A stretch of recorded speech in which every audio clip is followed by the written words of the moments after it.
नमस्कार साथियों, आप सभी का स्वागत है रचनात्मक हिंदी सबसे अलग पर।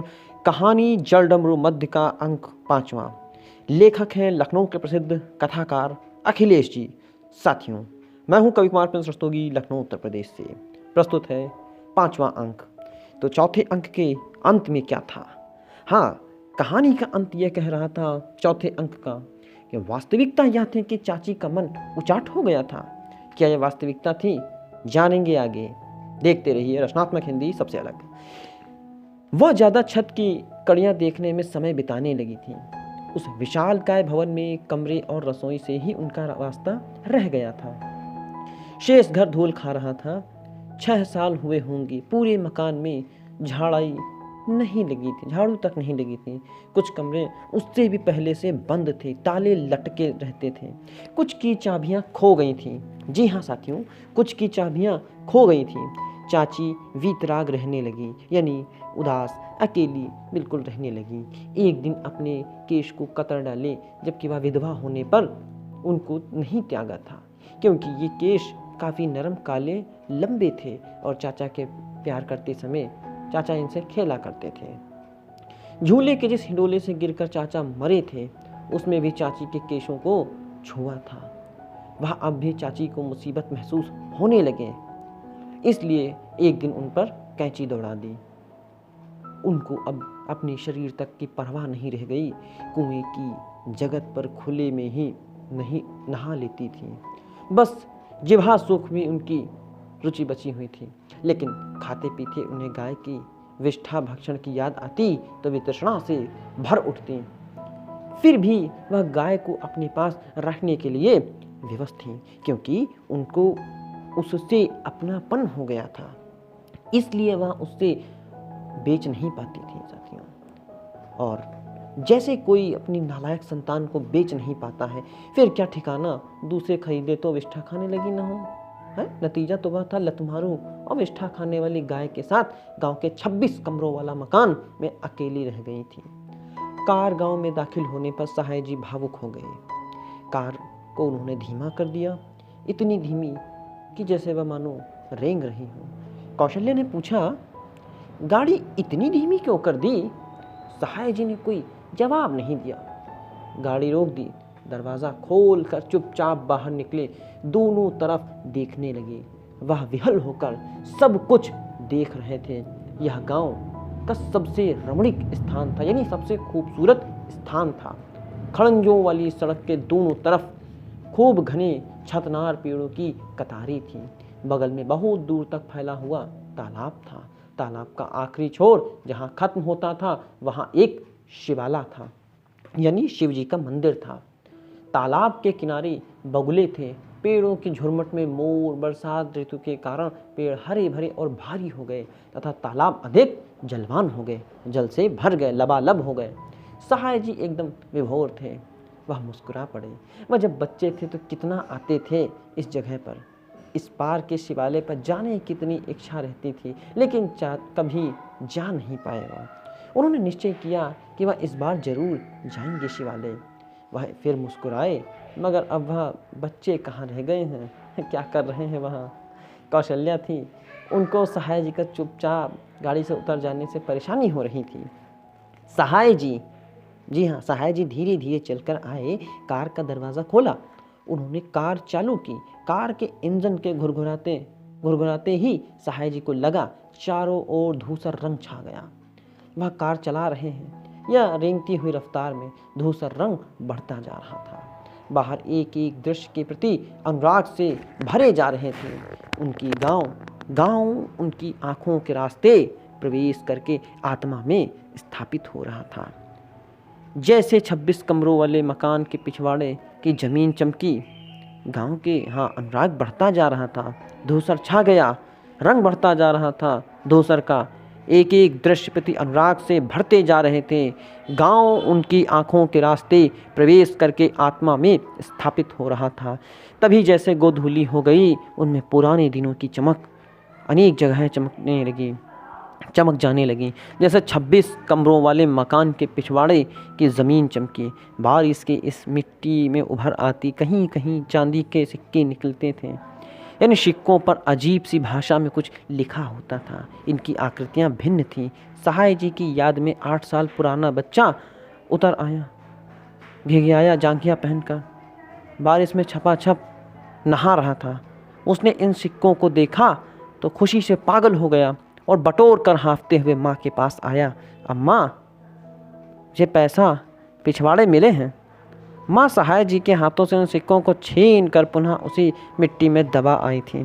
डांटा था, आइंदा कभी हाथ न लगाइयो इनको।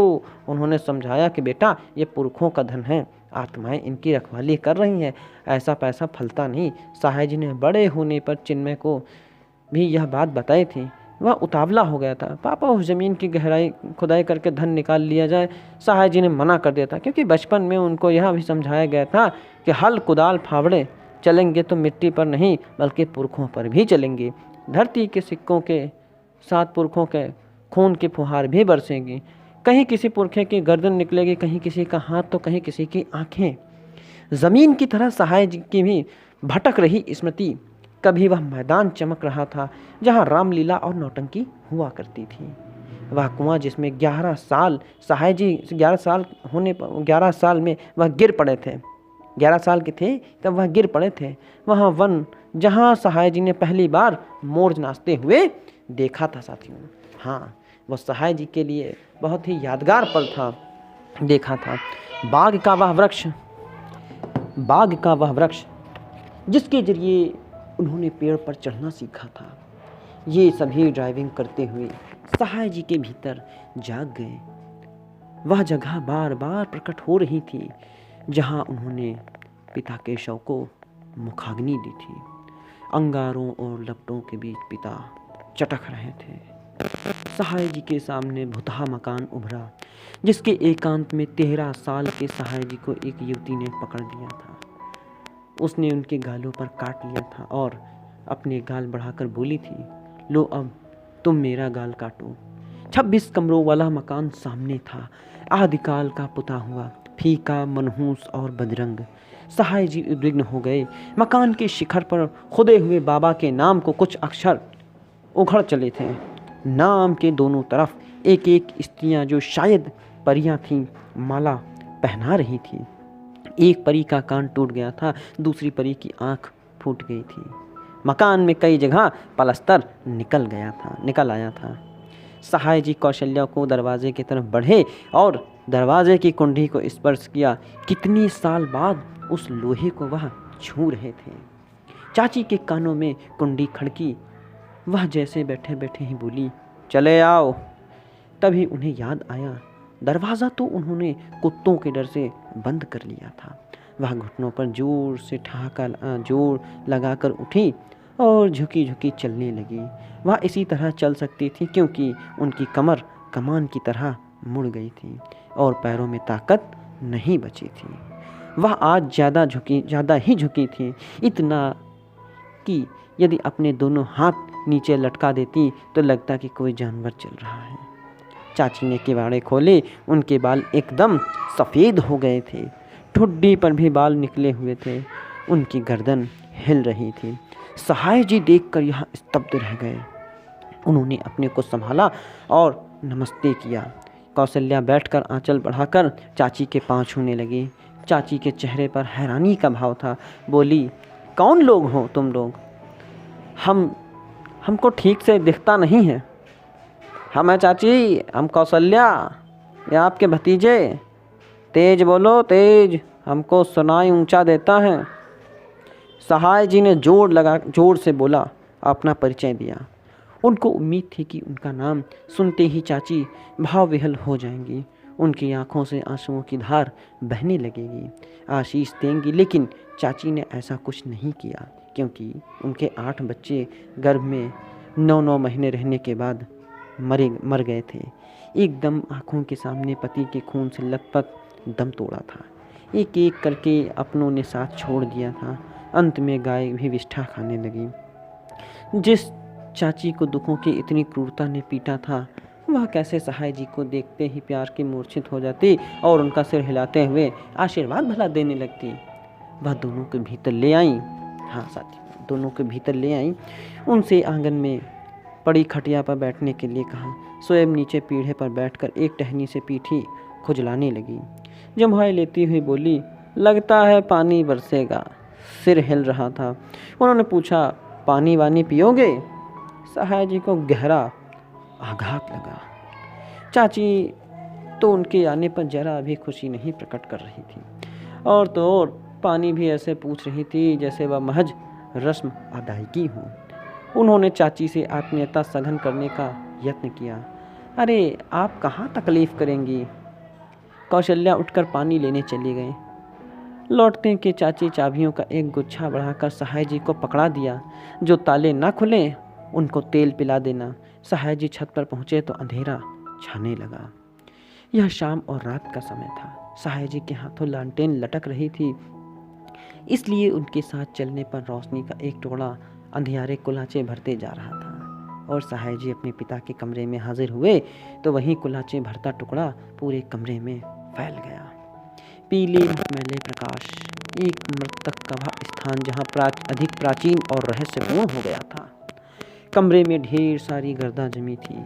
सहाय जी ने पिता की मृत्यु का वर्ष याद किया और सोचा कि कितनी वर्षों की धूल है यहाँ। दीवारों पर जाले फैले हुए थे। एक जगह मकड़ी का बड़ा जाला भी था, लेकिन कमरा काफ़ी वैसा ही था जैसा पिता के वक्त में था। वैसे ही तख्त पड़ा था, बस उस पर पिता नहीं थे। तख्त के सिरहाने ऋग्वेद की पुस्तक पलटी हुई रखी थी। सहाय जी ने उठाकर लालटेन के करीब लाकर देखा। पृष्ठ संख्या 38 और 39 पर थे वो। उन्होंने पुस्तक के पहले की तरह ही पलट कर रख दी। कमरे में ढेर सारे आले और ताक थे। सभी के धार्मिक ग्रंथ रखे हुए थे। ताक से सटी हुई मेज पर किताबें थी। उस पर मेज की होम्योपैथिक की दवाओं का बक्सा भी था। वह जेब से रुमाल निकालकर होम्योपैथिक के बक्से को चमकाने लगी। थोड़ी देर बाद फिर कमरे में नज़र डाली। एक खूंटी पर पिताजी का कुर्ता लटक रहा था, एक पर छाता। तख्त पर बैठे हुए नज़र डाली। उनको ध्यान आया कि मरने के पहले पिताजी आखिर क्या पढ़ रहे थे। उन्होंने ऋग्वेद उठा लिया और पढ़ने लगे, लेकिन कुछ ही पल बीते होंगे कि उन्हें लगा कि सीढ़ियों से पिताजी खड़ाव की खट खट करते आ रहे हैं। वे हड़बड़ा कर बाहर आ गए।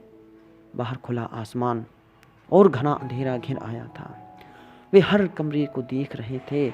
उन्होंने बाहर देखा, दालान देखा, सौरी का कमरा देखा, और जहाँ चाची ने 8 बच्चे जन्म दिए थे, या यूँ कहूँ तो जने थे। बैठक, पूरब वाला, हाल कमरा, सब कमरे उन्होंने देख डाले। कई कमरे एकदम खाली थे, तो बाहर वाला कमरा ठूंसा हुआ था। उसमें मिट्टी के बड़े बड़े पात्र रखे थे। सहाय जी ने सोचा, पता नहीं इनमें अनाज भरे भी हैं या नहीं भरे हैं। साथियों, थोड़ी देर बाद स्थिति यह थी कि चाची का कमरा छोड़कर उन्होंने पूरी घर का मुआयना कर लिया था। चाची के कमरे में कई साल से ताला लगा था। चाचा के गुजर जाने के बाद चाची ने इस कमरे को भूल ही गई थी। सहाय जी इस कमरे को भी देखने के गहरी ललक पैदा हुई। पूछ लिया कि चाची, क्या यह कमरा भी खोल लूं?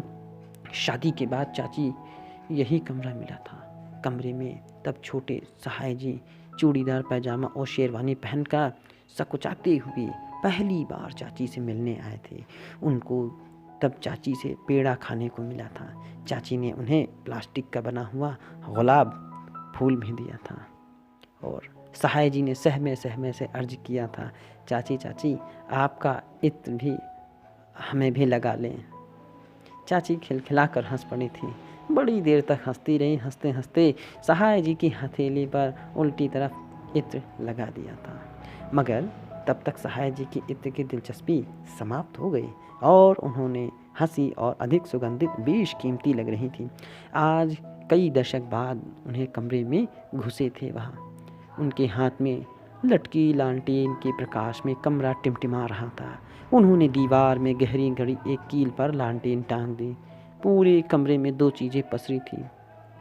एक थी विशालकाय पलंग, पलंग की लकड़ी घोर काली थी, पुरानी होने पर काली सी हो गई। उसके बारे में कुछ निश्चय पूर्वक नहीं कहा जा सकता था साथियों। पलंग की सिरहाने पर अच्छी खासी नक्काशी की गई थी। वहाँ मोती, शीशे और घुंघरू जड़े हुए थे। पलंग बहुत ऊंचा था, इतना कि युवा अवस्था में जब चाची उस पर बैठती थी तो गोरे पांव पलंग और ज़मीन के बीच लटके रहते थे। दूसरी चीज़ थी कमरे के बीच में वह छत से लगा बड़ा सा कपड़े का पंखा। पंखे के चारों तरफ किनारे किनारे चुन्नटें पड़ी हुई थी। सहाय जी ने देखा कपड़ा काफ़ी जीर्ण शीर्ण हो गया था। कभी इस तरह के पंखे 26 कमरों वाले मकान की शान थे। गर्मियों में कोई मजदूर दरवाजे की चौखट के उस पार बैठकर बाहर हो गई इसकी रस्सी खींचता था तो पंखा चुर चुर रू रू करता हवा देता रहता था। पंखा ठीक पलंग के ऊपर था, पलंग के दाहिनी तरफ से सटा हुआ एकदम आदमकद शीशा था। सहाय जी ने शीशे पर जमी धूल मोटी परत हटाई तो शीशे पर अभी भी चाची की एक टिकुली यानी बिंदी चिपकी हुई थी। उनको आभास हुआ कि पीछे कोई खड़ा है, जोर जोर से सांस ले रहा है। वह मुड़े, देखा चाची थी। वह कमरे को निहार रही थी। क्या उन्हें भी गुजरा जमाना याद आ रहा था? वे दिन याद आ रहे थे जब वह गहनों से लदी दुल्हन बनी अपनी पलंग पर सिमटी सिकुड़ी बैठी थी। शायद वह यही सोच रही थी क्योंकि उनकी झुर्रियाँ कांपी। बच्चा अपने कमरे को साफ सूफ कर देना। गांव आने के बाद सहाय जी से कहा कि यह उनका पहला आत्मीयपूर्ण वाक्य था कि गांव आने के पहले कि बच्चा इस कमरे को साफ सूफ करा देना। यही आत्मीयपूर्ण का पहला वाक्य था। सुन रहे हैं? कौशल्या ने आवाज़ दी। सुन रहे हैं? बाहर गांव के कुछ लोग मिलने आए हैं।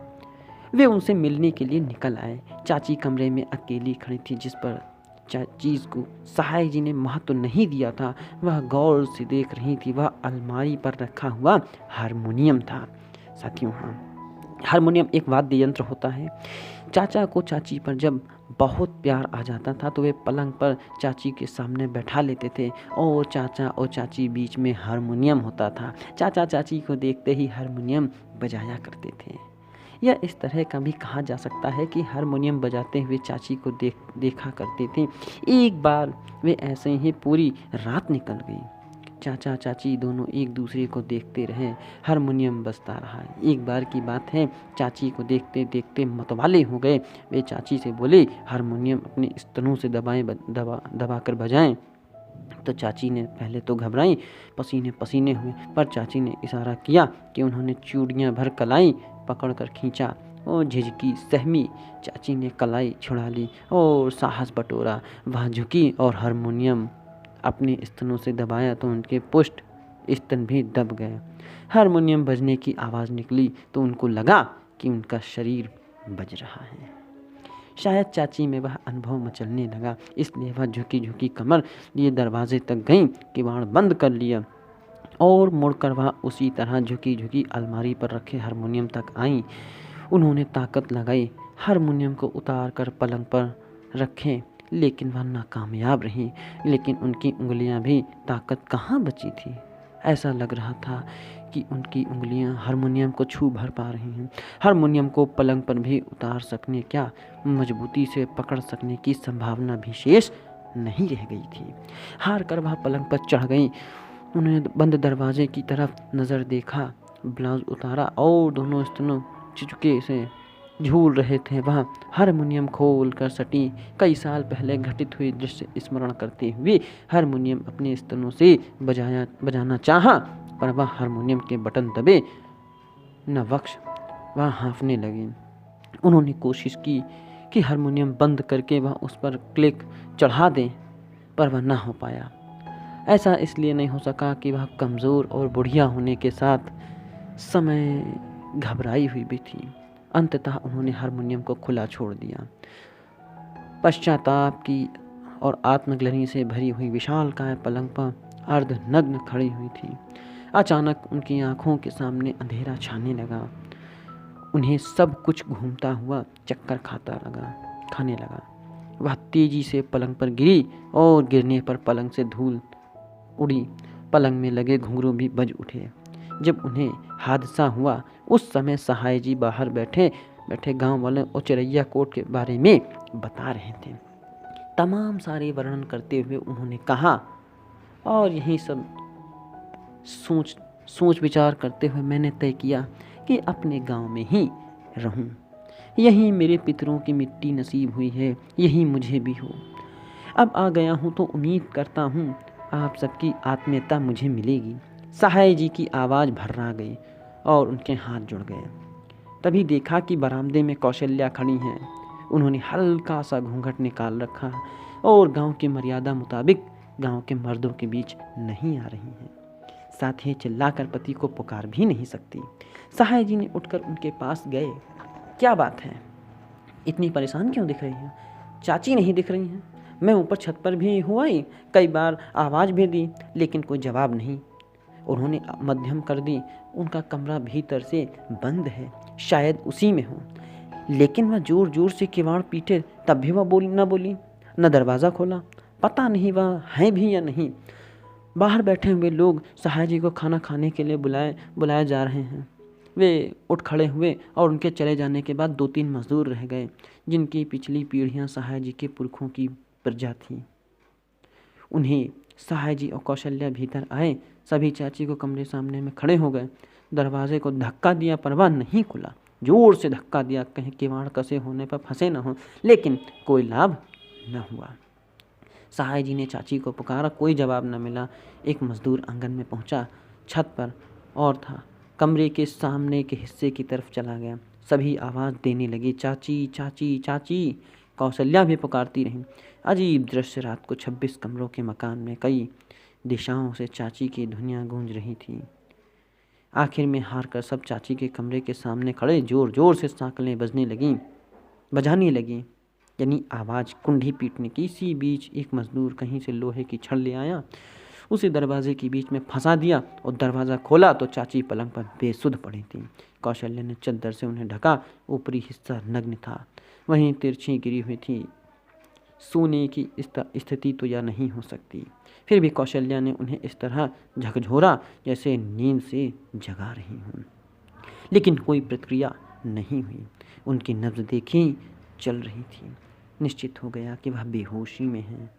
सहाय जी उनके चेहरे पर पानी के छींटे देने लगे। मजदूर हाथ पांव हवा करने लगे। कुछ देर बाद चाची के होंठ जरा से फड़के।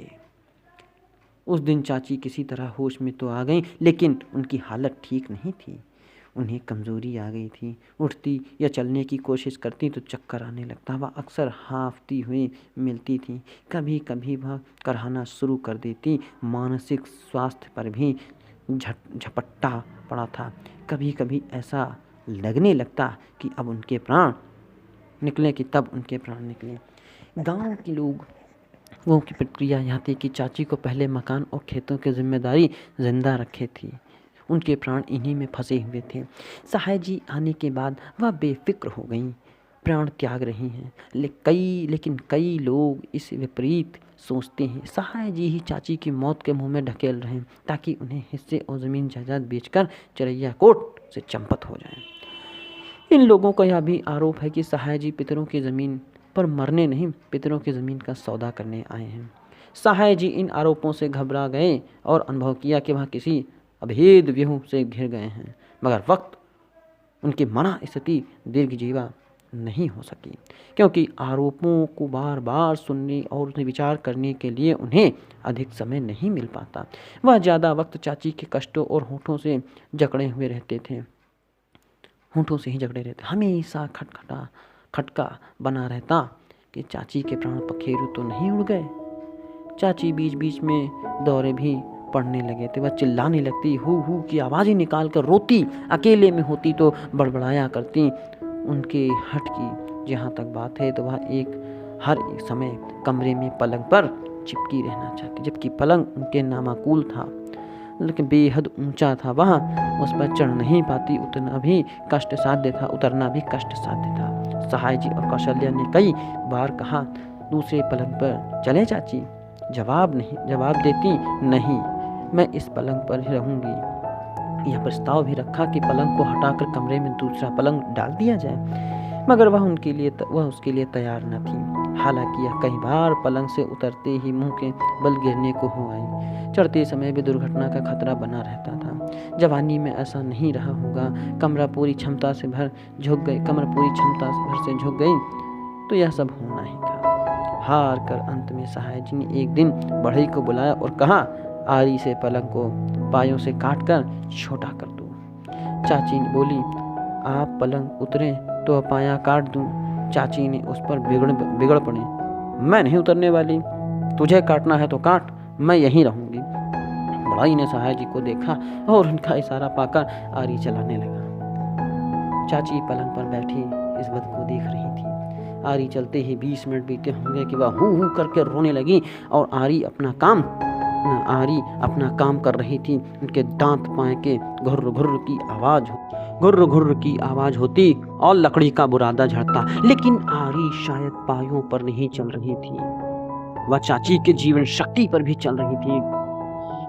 जब तीसरा पाया भी छोटा कर दिया गया तो बेहोश होने लगी। पहले ही उनकी धड़कनें मंद पड़ी, फिर आंखें खुली, चकराई, दांत आपस में भींच गए, हाथ पैर कड़े होने लगे, वह लुढ़क गई।